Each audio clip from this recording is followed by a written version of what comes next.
Hello everyone, চলে এসেছি নতুন মিনি ব্লগ নিয়ে।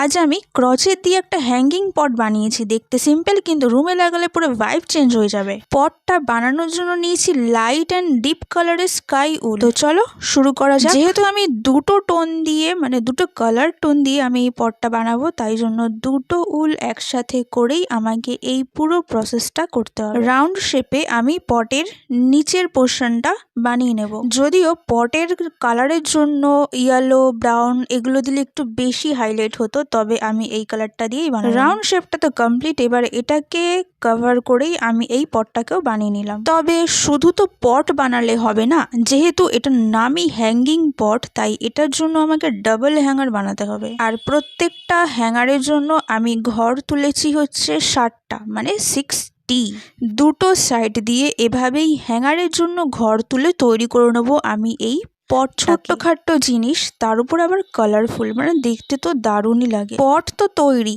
এবার এর মধ্যে দিতে হবে মাটি, নয়তো গাছ হবে না। তার জন্য নিলাম ব্ল্যাক উল।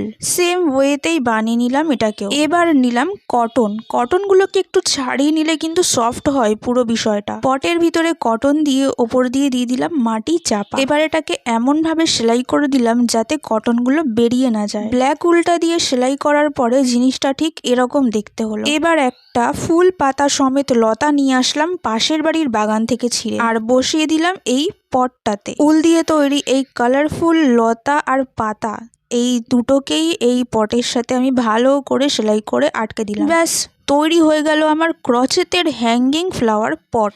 এবার এটাকে আমি ঘরের একটা কোণে সুন্দরভাবে সাজিয়ে রেখে দেবো। পয়সা দিয়ে কেনা নয়, হাতের তৈরি জিনিস দিয়ে ঘর সাজানো হবে। আপাতত এইটুকুই। তো টাটা।